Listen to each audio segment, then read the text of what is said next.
Государству никогда не нравилось проявление любого вольнодумия. The Russian government has never been fond of free thinking or discontent.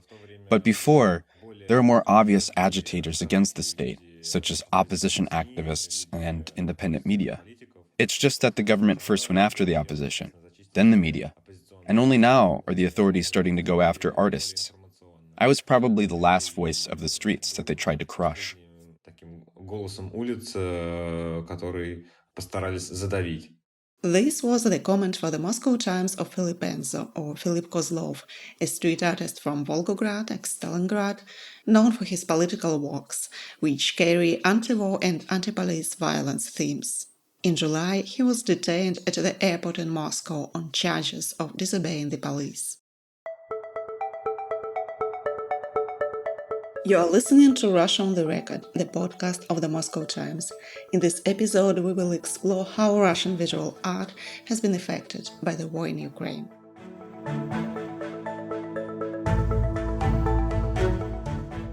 Маховик карательной системы начал раскручиваться, начали уже... Their punitive system sprung into action. After they arrested me, they began collecting evidence to press any kind of charges that they could.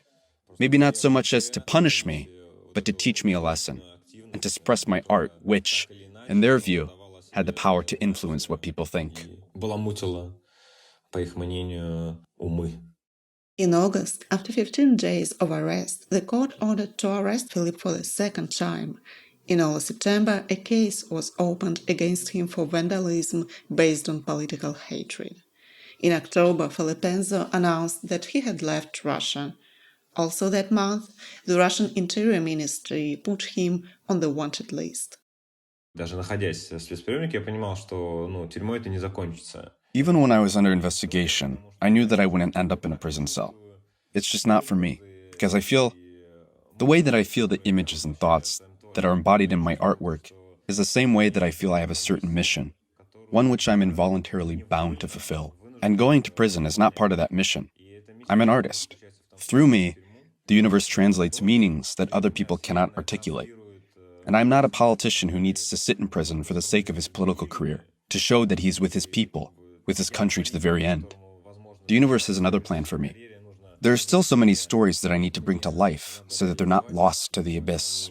Не сгорели впустую. Philippenzo now lives in Vilnius, Lithuania. While returning to Russia is not an option for him in the near future, Philipp plans to integrate into the international artistic community and to develop his career.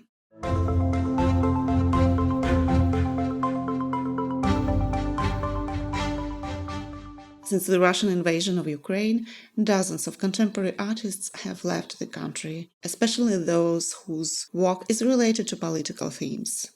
They are adapting to their new countries and continuing their careers abroad, like Pavel Otdelnov, who now lives in the UK. The first days after the invasion were really terrible. The policies every day issued new laws. In the beginning, they restricted to call the war as a war. It was a feeling that I lost my subjectivity. I have no voice. I signed different letters against the war, but it was not enough. Once I decided to go to Moscow streets with my single protest. It was the only way to get my subjectivity back. I was ready to be jailed. Then I was standing near the metro station with the anti-war poster for 1 hour. The people were just walking around as nothing changed. On the next day I decided to leave, because I have a family and I felt a responsibility for them, because I didn't want to be a hostage of people who took power.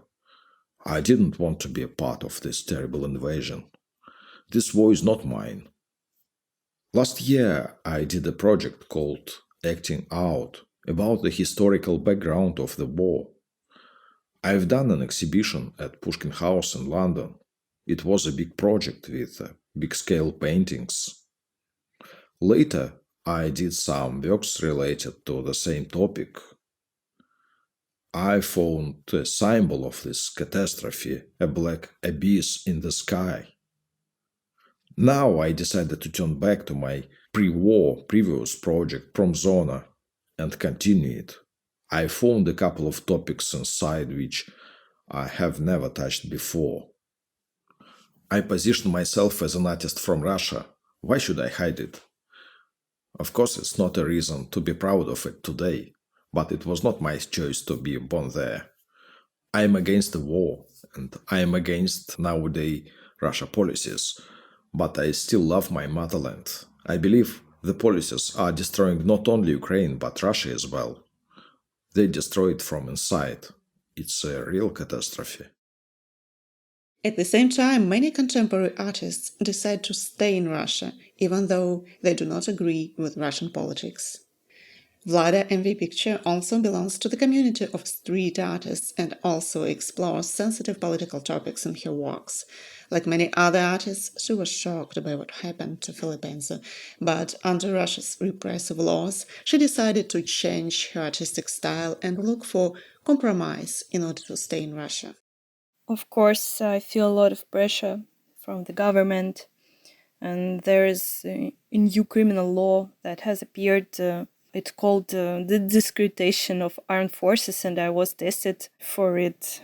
So, major of police just talked to me, and it was all because of one of my bold comment to the Russian media about my artwork that was actually quite peaceful and it didn't look like something provocative. But now we are trying to hide our position. I'm trying to talk about the different angles of situation, to talk not only about death and ruined lives, but also about mercy and support that we all needed in difficult times.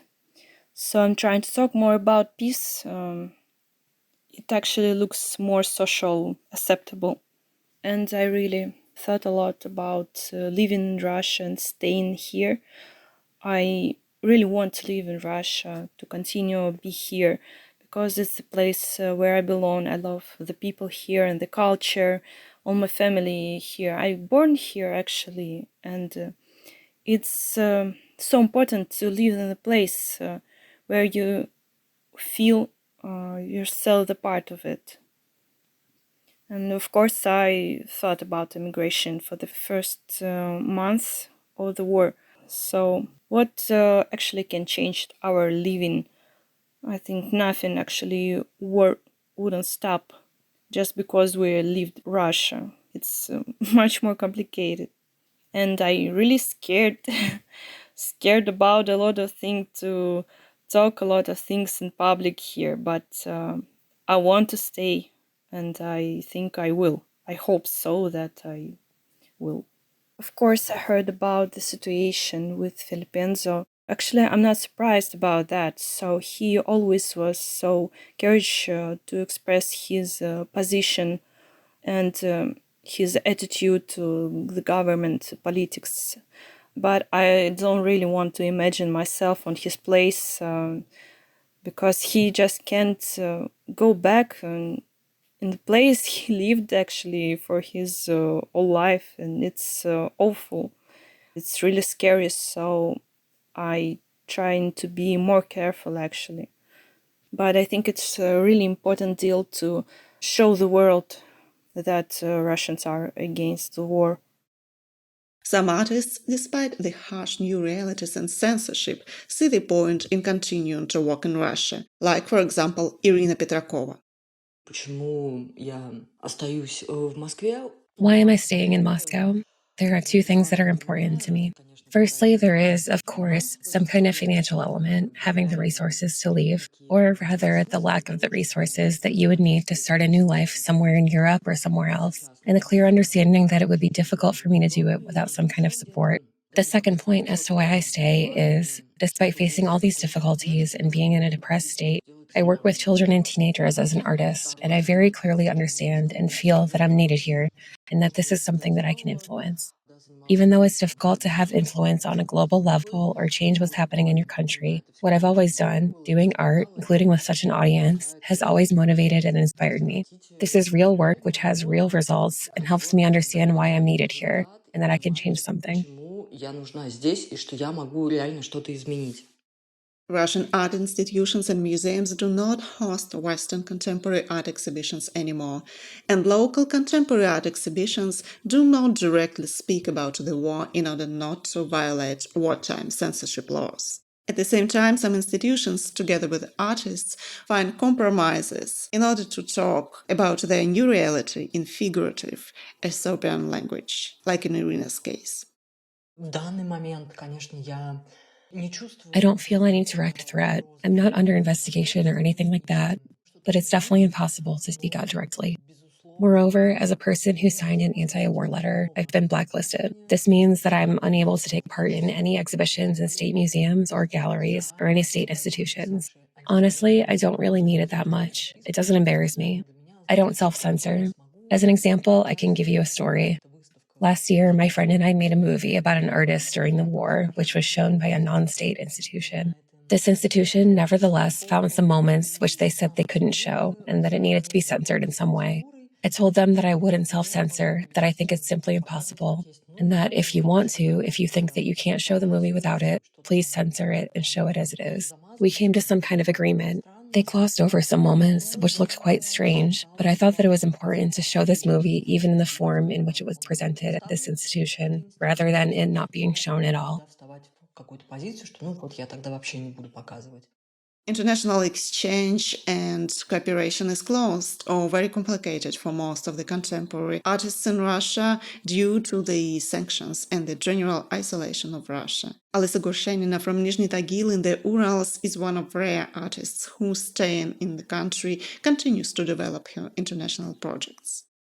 Being in Russia, of course, I feel pressure. Perhaps it's not too strong, and for now I'm coping with it. I don't know what will happen next, but no matter what, I initially decided that I will not engage in self-censorship in life, in art. Freedom of speech is not empty words for me, despite the fact that freedom of expression in Russia is actively persecuted. Now I openly say the word war wherever I am, for example, in a store, in a cafe, in library, and I also openly talk about war in my art, but I think it's different language, it's art language. The world of contemporary art in Russia has changed a lot. Many artists left the country, of course. Those who remained are trying to survive somehow. Honestly, I still don't understand what lies ahead for us. On the one hand, some exhibitions are opening in Russia, and you can even see science reflection in this exhibition. And I really like it when people talk about their feelings through art. But on the other hand, some artists feel into shadow ban, including me. That is, I have lost many offers. Few people want to cooperate with me, and I don't know whether this is connected with my open anti-war position or not. Now I see how many of my colleagues who have left for other countries switch to English and create work that is atypical for themselves. They are changing their style, vector of thinking, and to some extent losing and erasing their identity, and this is very sad. And that's why when I go outside of Russia, I don't hide who I am, because I want to show that this is also possible. I think our feelings also have the right to exist. We have nothing to hide behind. I recently opened a small solo exhibition in Rome in this August, and I was very happy because I could be myself. I brought to Italy not only my work, but also my feelings, my pain, and spoke openly about it. There were many Russians at the exhibitions who were forced to leave Russia and who are very homesick. And for them, my arrival, my exhibition and my work were a piece of their homeland. And the opening of my exhibition was very emotional. I feel that such things are also important. It's really important. To analyze and sum up the state of contemporary visual art in Russia, we also spoke to art critic Alexandra Generalova. Here is her interview. Alexandra, how free is expression in Russian visual art today? It depends on how political is art of this or that artist, but I want to speak mostly about contemporary art in Russia. And I guess that for artists who get used to European way of making art, so for them, of course, there is no freedom of expression now, I guess. For artists who are close to so-called right movement, for them, the way how they can express their art, like nothing changes, probably even better now. But the thing is that contemporary art was born in Western Europe, in the United States, after the World War II. And so all the roots of the sphere are there. And it's impossible for contemporary artists to work and live in blockade only in one country. So it's very important to communicate with the people in Western world, in Eastern world, and Global South, to continue their education and so on. And now I see that it's simply impossible, especially for young artists, to travel as it was possible before, because, the connections now and like the cost of traveling is super high. And I guess that young artists just can't afford to travel to biennales in Western Europe and to the United States. And that's why I guess it's not really easy to continue being a contemporary artist. And I guess that it's one of the reasons to emigrate. I know that there's problems with communications, with art connections. In my opinion, they're making contemporary art in Russia dying sphere.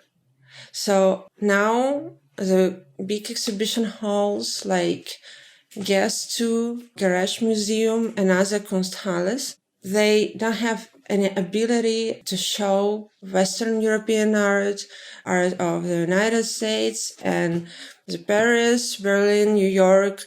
These are centers of contemporary art. And now artists who are still in Russia, they're cut from this world of contemporary art. No matter we have internet and so on, but it's very important to be connected and to travel.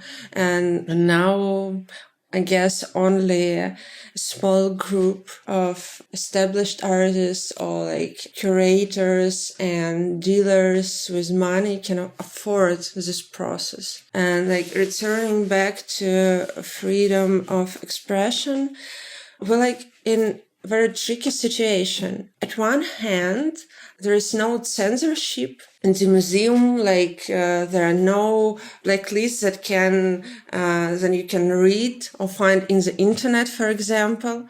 But on the other hand, when you're talking with the curators, when you're talking with artists, you understand that these blacklists, they exist. It's impossible to find them in the internet or somewhere, but yes, they exist. And I know about that there are artists and curators who signed the letter against the war. They signed this letter in the first days after the start of special military operation. We in Russia need to call this special military operation. And because of this letter that was signed in the first days, and no one knows what will be in the next year and a half.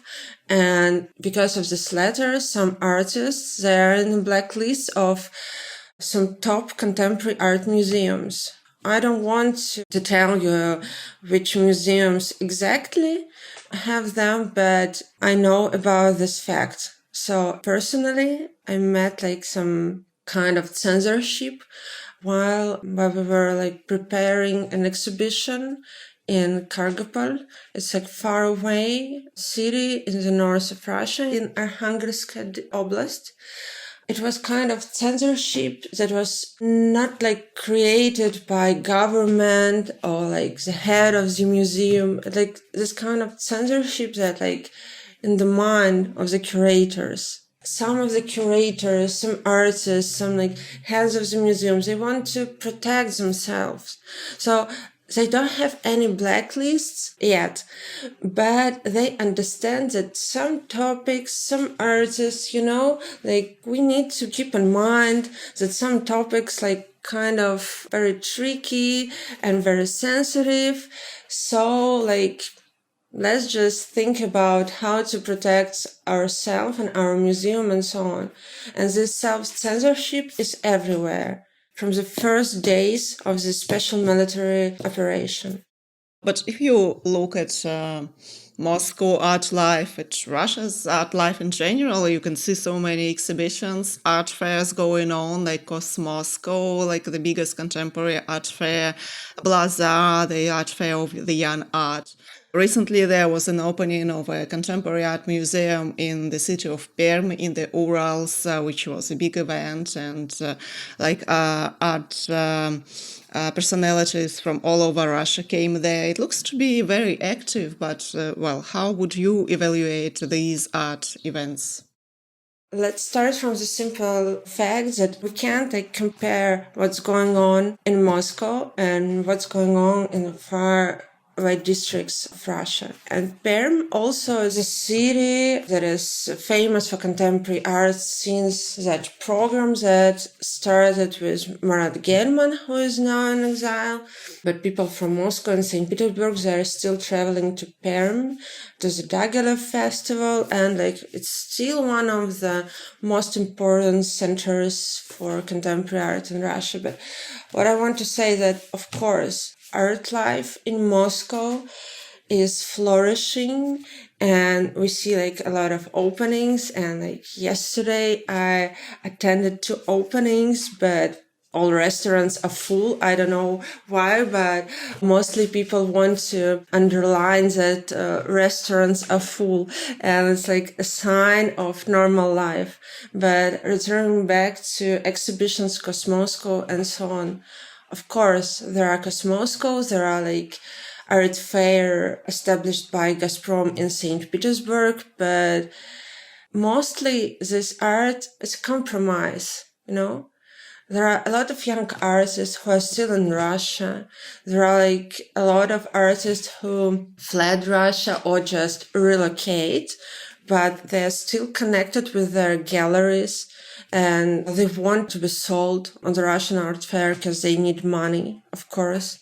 And there are exhibitions, but as I have told you before, there are blacklists, there are self-censorship, and also on these art fairs and on Cosmosco and the art fair established by Gazprom, there are self-censorship, and not only self-censorship.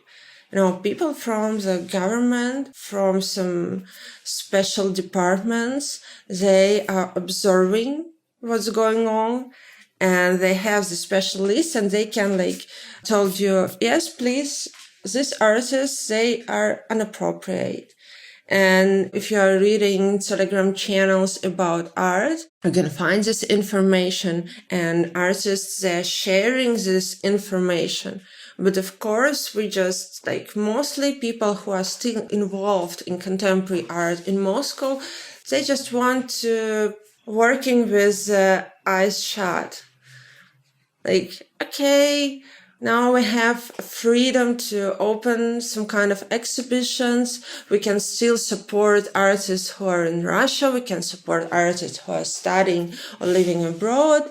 And we will make art about turbulent times. We will make art about our reflections, time of changes, dark times, apocalypses, all these euphemisms. And I guess in every exhibition text, you will find these words about like apocalypses, turbulent times that we are living in.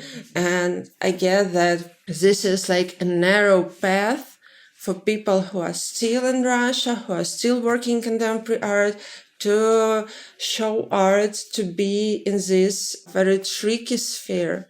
For this episode, we also spoke with Philippenzo, Russian street artist who recently had to immigrate because of an affair against him. And still there are like a bunch of Russian contemporary artists who fled the country after February 2022. Do these artists represent like a very big, important part of Russian contemporary art abroad? And how do you see them as artists who promote Russian art abroad? Like, what's their position now in Russian and world art right now? It depends on artists, there are some artists who are still connected with Russia. They are not prosecuted, and so they don't have problems with the police and so on. So they study abroad, they are living abroad, but they still work with Russian galleries. They still have exhibitions, but there are also artists who decided to cut off all ties with Russia because of the prosecutions, because of their political positions. And we need to keep in mind that there are artists who are, drawing flowers, and there are artists who are political artists. They can just create art about their feelings, their depressions, their love affairs, about ecological problems and so on. Because there are Russian political artists. And for people like Philippenzo, probably it's simply impossible to continue their practice in Russia, because their practice is connected with political art, is connected with, with a protest, with the research in the field of propaganda and so on. Of course, if you're working in this field, for you in Russia, so you can stay in the underground, in the Soviet times, and you should be prepared for some problems with the law and so on. These artists, they don't have an ability to return back.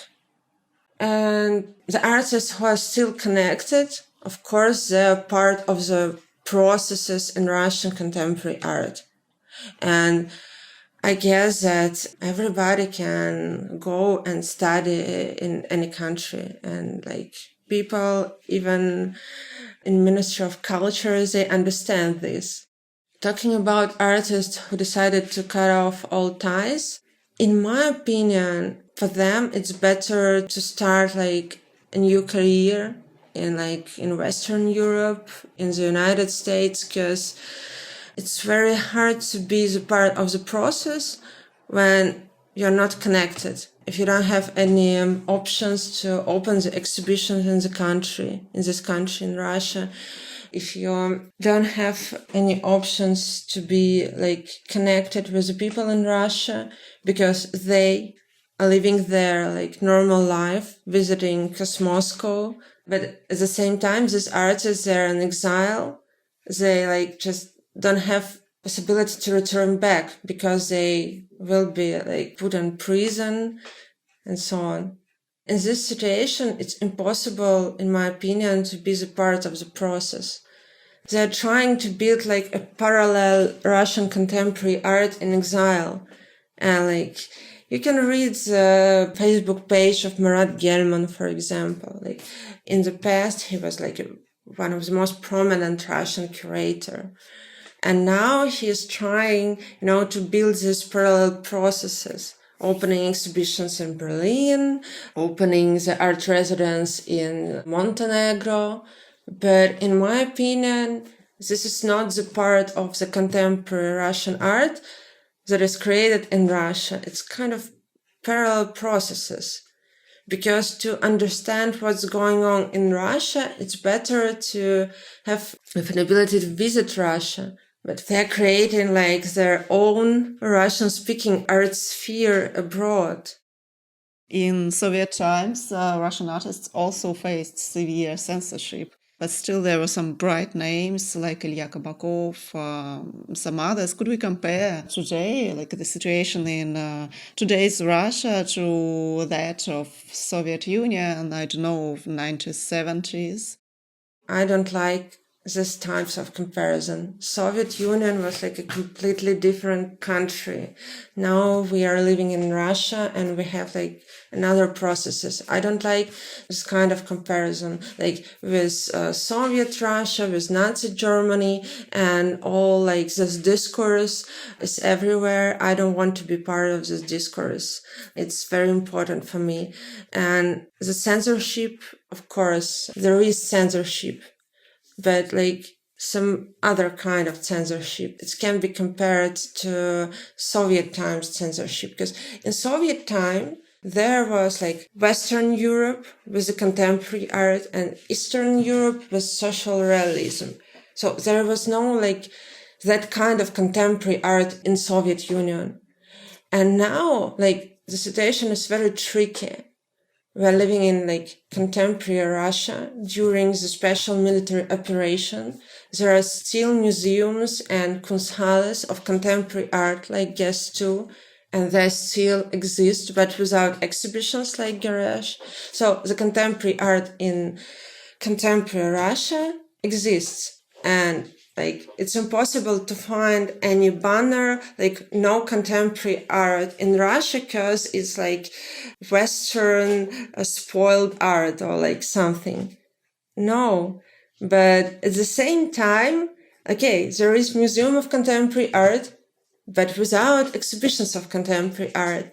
There is like a great Kunsthalle, like created by Italian architect, but they have nothing to show. And people just walking in this Guest 2, like, I don't know, in this great, big, beautiful place, but without contemporary art, just reading books, just drinking coffee, watching some performances. And for me, it's like, okay, there is contemporary art. You can just go to the High School of Economics. You can study contemporary art. You can be a curator of contemporary art. But at the same time, you understand that our country is cut from the Western world. Contemporary art is a Western world creation, let's say. And like, what's going on? In Soviet times, there was no contemporary art.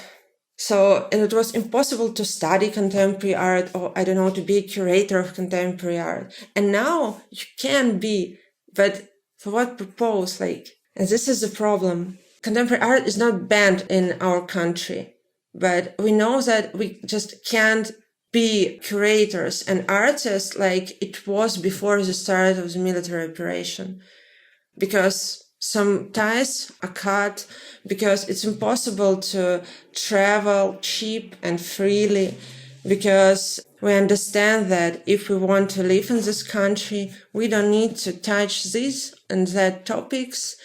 And like, we can create contemporary art, but we can't be connected to the whole process. Because if you're a contemporary art gallery, for example, Russian contemporary art gallery now, it's impossible for you to take part in the most prominent art fairs. You need to open like a gallery in the United States. You need to open a gallery, I don't know, in France or in Spain. You need to show that now you are working in Western Europe. Now you have cut all your ties with Russia. I also know people who decided to stay in Russia, but they're still connected to some Western institutions and they're visiting Western institutions and working with them, but it's complicated. And probably it's possible, you know, for established artists, for artists who have managed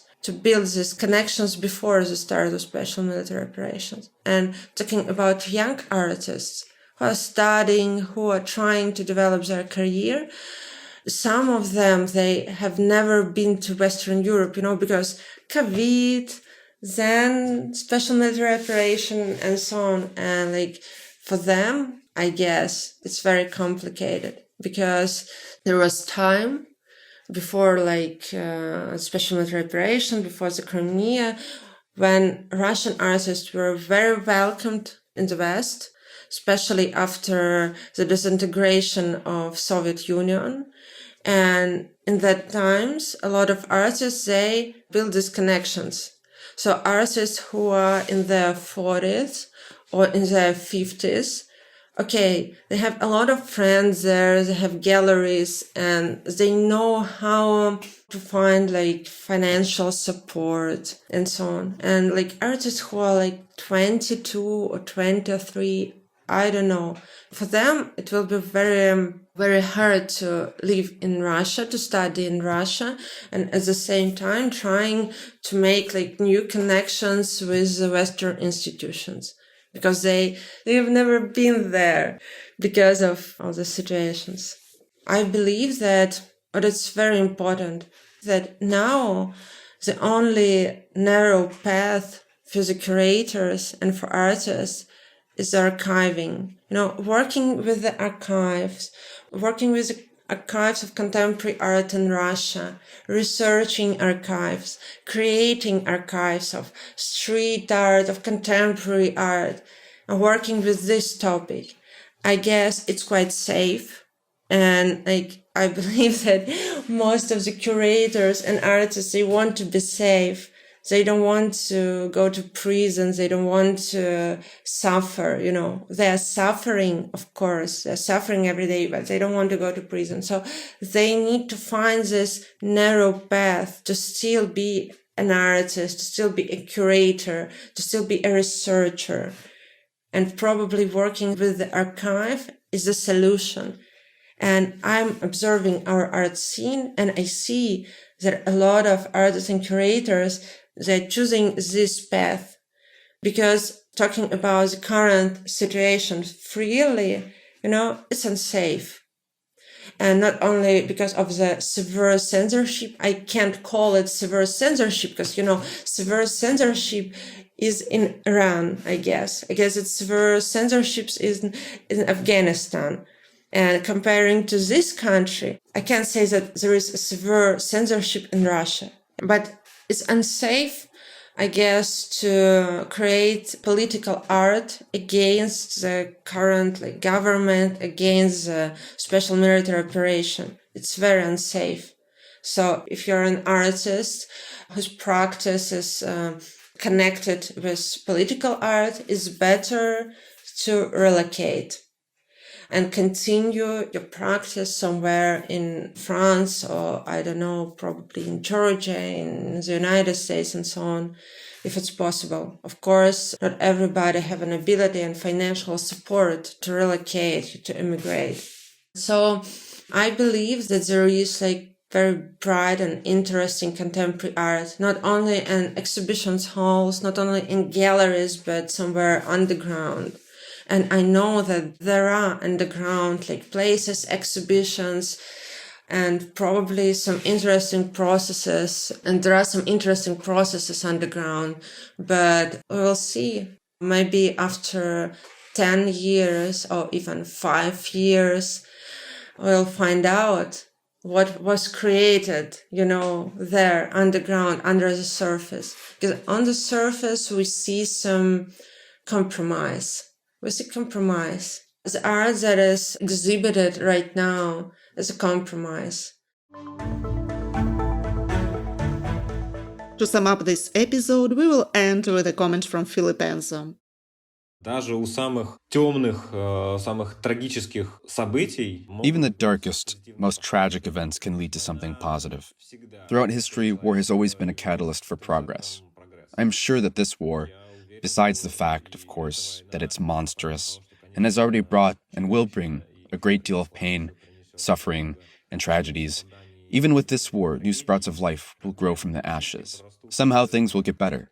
And in this sense, I'm somewhat of an optimist. Все станет лучше. Я в этом плане оптимист. That's all for this episode. Make sure to follow us on your favorite podcast platform and to follow the Moscow Times on social media so you don't miss our future episodes. Thank you for listening to Russia on the Record.